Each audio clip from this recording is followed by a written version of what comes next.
Got a really fascinating matchup here. We see the players getting into it quickly here. I think on Sage inside that Gardevoir, which we didn't see the last time he was on stream, is likely going to be a big deal here. There's 3 Pokemon in Jody's team that are weak to Fairy type attacks. There's not a single Pokemon in his team that resists both Fairy and Psychic type, so should be a good matchup for the Gardevoir. We did see also Sage using that Mega Gyarados previously. That Rotom Jody's using that we haven't seen all season.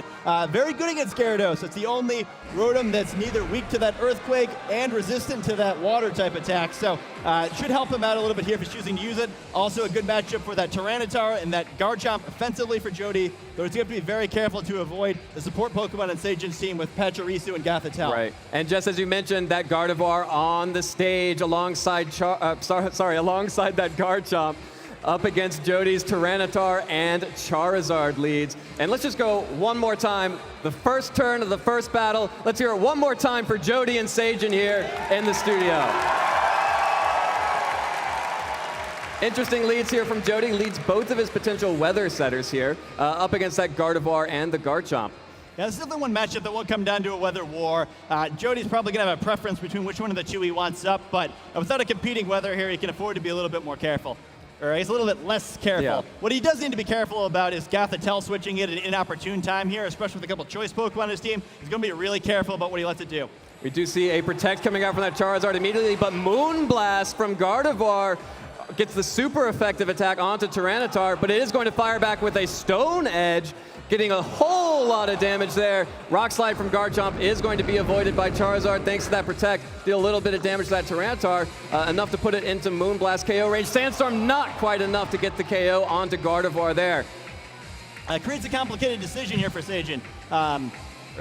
Gardevoir with 1 tick of sand, going to be able to knock it out now. Do you withdraw the Gardevoir? Because on Jody's end, he's kind of in a difficult situation also. If he wants to leave this Charizard in, he has to Mega Evolve it, most likely, which would negate that sand. So both sides have some things to consider here. Tyranitar has to be careful since it'd be knocked out by another Moonblast with that faster Gardevoir. Both Pokemon showing their choice scarves there. They have to both be careful on this turn, but I wouldn't be surprised to see one of the two of them take a risk. This is going to be a matchup where they both have a lot of very offensive Pokemon, and there's going to be a lot of high-risk maneuvers. Whichever one of them is going to get the most cheap attacks there when opponents not expecting it is probably going to come out with the win here. And it looks like Jody is going to switch out that Tyranitar for Rotom. Double switching, does not like the matchup from either of his Pokemon in favor of that Salamence now. Is going to be able to intimidate the opposing Garchomp, but Gardevoir is not going to be too worried about that. The Moonblast is going to come back out from that Gardevoir onto Rotom this time, dealing some more great damage there, as Dragon Claw from Garchomp is going to be used on that Salamence. The berry is going to help and deal just a very little bit amount of damage there thanks to that Happen Berry. And the stand is going to be able to get the KO on Gardevoir right there at the end. So Jody Azzarelli taking the first Pokemon knockout.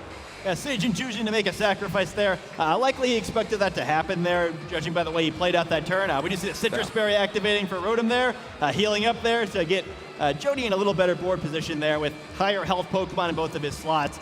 He does get the early lead there, which is a big deal. I think removing that Gardevoir is a big deal. I mentioned previously that there are a lot of Pokemon on his side of the field that are weak to Moonblast. He's brought at least 2 of them, so he really doesn't want to have to deal with that for long periods of time. I think that letting it go so early is dangerous unless Sage has got a great plan here for how he wants to deal with the situation without it, because if he was able to get 3 or 4 Moonblasts off, it's very likely Sage would win the game there. So huge start for Jody to get rid of it.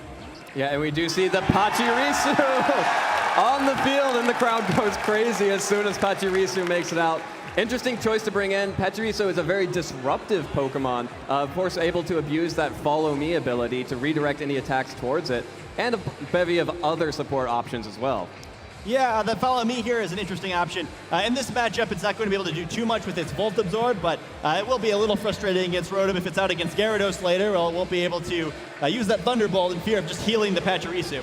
And Salamence does not want to stay on the field, scared away from that Pachirisu. Switches out for Tyranitar. That Follow Me is going to come out from the Pachirisu. We will see the Rock Slide from Garchomp. Tyranitar avoids it, but will be able to connect with Rotom to deal some damage there.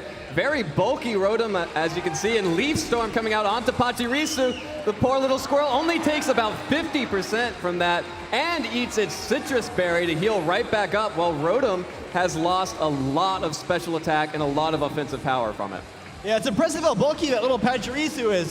You look at it just out there as a little tiny squirrel thing. You don't really expect it to be very bulky, but it takes almost nothing from that Leaf Storm. You have to exaggerate. You can't exaggerate, rather, how powerful that is. It's the same power as a Draco Meteor and just nothing, Rotom definitely not as powerful, especially as some of the dragons, as far as putting those attacks out. But, the metagame lives in fear of overheat from Mo Rotom's brother, Rotom Heat. It's the same base power. And we do see Garchomp's going to protect, letting Pachirisu do everything. Oh, the correct prediction there. The nuzzle from Pachirisu. Going to be able to get the damage and paralysis onto that Tyranitar. That Scarf Tyranitar is now worthless. Now it's paralyzed. Huge protects coming out from Seijin, blocking both the Ice Punch and the Will-O-Wisp and getting the paralysis on that Scarf Tyranitar. Yeah, excellent play there. He probably noticed the Cherish Ball previously, knowing that this Tyranitar is from that promotion.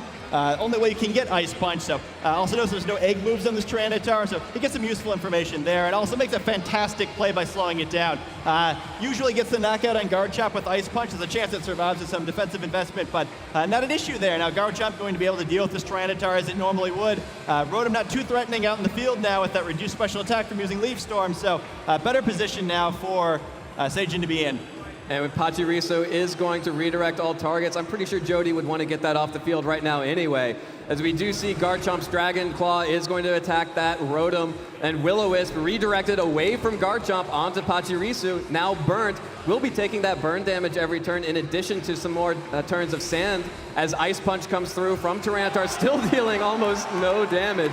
And fortunately for Seijin, that Sandstorm is going to subside this turn so that we don't have to worry about any additional chip damage.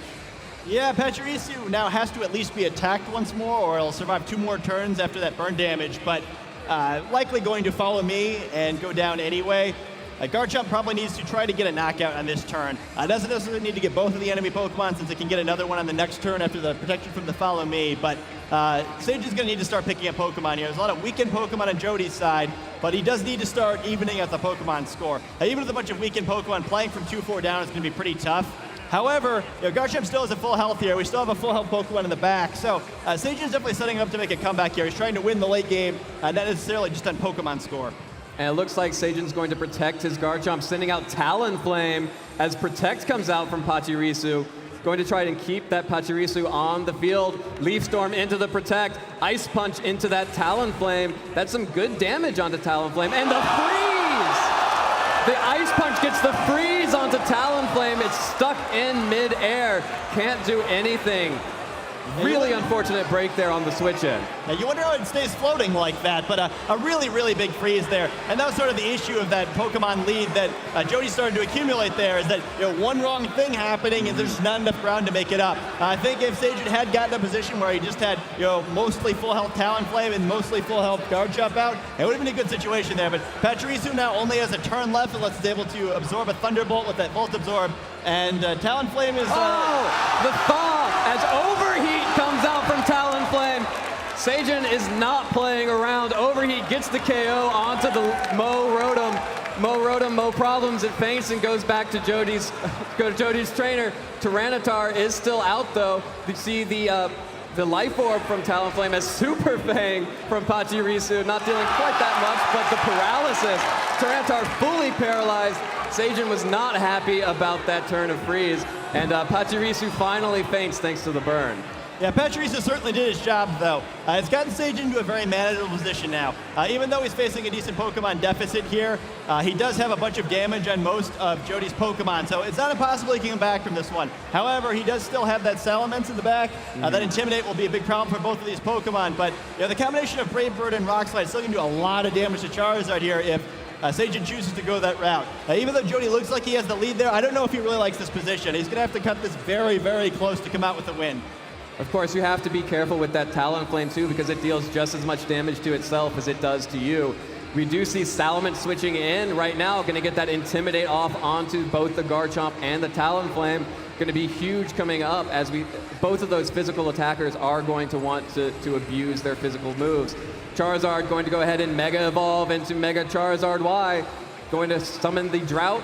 going to bring the Sun and strengthen the attack of all the fire moves on the side. Of course, Talonflame probably not going to want to be using that anymore, but Brave Bird will come out from Talonflame using that ability to make it priority. It's going to deal a lot of damage to Charizard, a little bit over half. Hits the recoil damage and the life orb damage, and the Rock Slide is going to connect with both Charizard and the Salamence. Is it going to be enough? Gets the KO on Charizard. Salamence still around, but Charizard going down for free.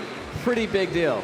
Yeah, I think Seijin should be able to take this one. And you know that Super Fang in the last turn by Pachirisu there, it seemed like it was so irrelevant, only doing 17 damage there. I don't know if it's actually going to end up being so. With that extra damage there, you're going to feel very safe that even intimidated, Talonflame can finish off this Tyranitar if it needs to. We've already seen that this Salamence has the Hobbenberry, not a Choice Scarf, so Garchomp should be able to finish it off. And we see the forfeit. Yeah, Jody going ahead and forfeiting, and Seijin Park takes game one. In this turn, I'm going to outsmart my opponent, I'm going to get this knockout. But the long-term plan isn't there. We really see that from Seijin, where even though he seemed like he was losing most of the game, he ended up in a situation where he won the game cleanly because he always kept the end of the game in the mind, not just the beginning.